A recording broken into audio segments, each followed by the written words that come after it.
Welcome students. Today we are going to study subject geography standard 9 lesson number 2 endogenetic movements video number 3. The lesson number 2 endogenetic movements. Can you tell, read the following news, observe the photograph and answer the questions. See, this is the picture of Nepal devastated and powerful earthquake rocks Nepal, nearly 1500 people killed. Now see, the questions are given here. What caused the large scale casualties? It is an earthquake. Yeah, earthquake has caused the large scale casualties. What was the magnitude of earthquake? If you see the picture here, 7.9 to 6.6 Richter scale is the magnitude of the earthquake. And which country has most affected by this earthquake? You can see that this is the Nepal. Means many people are died, near about 1500 people killed in the natural calamities. So this is the all the, you can see the next pictures also and you can solve the questions. Means according to you, what could be the reason behind the earthquake? Means according to you, endogenic movements could be the reason behind the earthquake. And have you ever experienced a similar earthquake? Means many times we experience this type of earthquake. Mainly earthquake is occur in the northern part of India. Now see, various natural events occur on the earth from time to time, like floods, storms, snowfall, extreme rainfall, etc.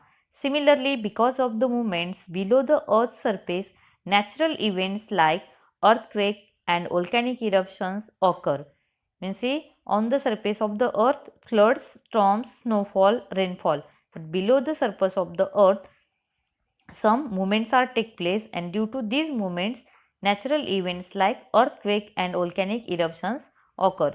For the organisms living on these events are distorted, and there is a loss of life and property because of natural calamities. And in this lesson we are going to study about endogenetic movements. What is the meaning of endo? Means internal movements. Means endogenetic movements means internal movements. Now see, in the previous standard we learnt about the interior of the earth, how the interior of the divide into three parts: crust, then second layer mantle, and third is the core. So earthquake and volcanoes occur because of the instability in the interior of the earth. This instability is created due to the movements occurring in the earth's interior. Means in previous standard you already learned how the tremendous energy is generated in the mantle layer, and this energy is thrown out in the form of the waves. And you can see, generally the movements in the earth's interior occur in the upper layer of the mantle, because tremendous energy is released by radioactive material in the mantle, and these energy waves are travel from one place to another place. Means tremendous energy is generated in the interior of the earth, and these waves are travel from one place to another place, and due to such a flow of energy, instability is caused in the mantle layer, and because of this energy flow there is the instability is occur. The movements are classified on the basis of their velocity, then direction, and the landforms they produce. Means see, these movements are classified into three parts. You can see that here, on the basis of the velocity, direction, and landforms. Means if the, this is the classification of the internal movements. Now velocity, due to velocity the movements are that is the slow movements, sudden movements. Means two types of movements are there: slow movements occurring continuously, and like formation of the mountains and continents. Means due to the slow movements, mountains and the continents are formed, and sudden movements in the form of the events like earthquake and the volcanoes. So next is the direction, how the energy is travel. Direction, horizontal movements, yeah, upward, downward movement. Third is the different kinds of the landforms are produced, like continent building, that is the creating continent, plates and the highlands, and mountain building movements, and due to the mountain building movements, folding and faulting occur.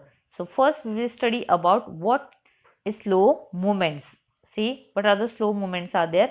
The effect of slow movements can be seen in the form of formation of mountains and continents on the earth's crust, and this can be explained as follows. Means due to the slow movements, mountains and the continents are formed, and these mountain building movements are also known as the orogenic movements. Means due to slow movements, mountains are formed. Means we are going to study about two movements, slow movement and the sudden movement. First see the slow movement, how the different mountains are formed. You can see figure number 2.4 is given here. Pressure is given and tension, means waves moving towards each other.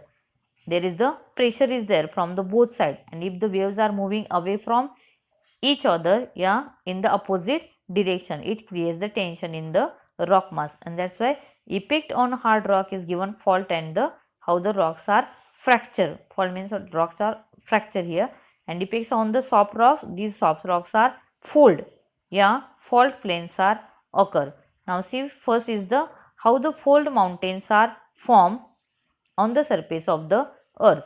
You can see energy is transferred from the interior of the earth because of the energy waves and pressure working towards each other, and in the horizontal direction the layers of the soft rocks form fold. You can see here compression is given here. See how the rocks are fold due to the from the both side pressure is there. So due to the from the both side pressure, the soft rocks are pressed and the wrinkles are appear like a, this is the known like a folds are appear, and if the pressure is very high, large scale folds are formed and their complexity increases, and as a result the surface of the earth gets uplifted and fold mountains are formed. Now see how the surface of the earth is get lifted up, and this type of mountains are formed. It is known as the fold mountain. You can see the picture is given here 2.6 folding and folded part of the mountain, and which are the examples are given: the Himalayas, Aravallis, Rockies, the Andes, the Alps are the major fold mountains of the world. Himalaya and Aravalli from India. See these two Himalaya is also one of the example of the fold mountain. Himalaya is also young mountain, and it is also known as the fold mountain because this Himalaya is formed due to the slow movements. Now see, next is the block movement, block mountain. How the block mountains are formed? Means here due to the tension. See what happened due to the tension here, means here energies moves in opposite direction. Because of internal movements, horizontal waves moving away from each other are formed, and this causes tension on the layers of rocks. This leads to formation of fractures in the rocks, and these are known as the faults. Means how this leads the formation of the fractures, because this energy is moving away from each other and it creates the tension in the rock mass and faults are occur, and waves coming towards each other in hard rocks also form faults due to the compression, and when a part of the earth crust in between two parallel fault is lifted, it look like a block. You can see the figure number 2.9 effects of tension. This is the block mountain, how the middle portion of the parallel portion of the middle portion of the mountain is lifted up and it is looking like a block. See what are the characteristics of the block mountain. Such a landform is known as a block mountain.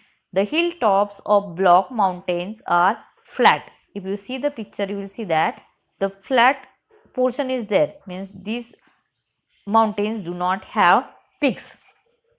Their slopes are steep because the hilltop of the mountain is the flat is there, and this way these mountains do not have peaks. Their slopes are steep. For example, Black Forest mountain in Europe and the Meghalaya plateau in India. These are the two example of the block mountain. Okay. So in the next video we will learn about the Rift Valley.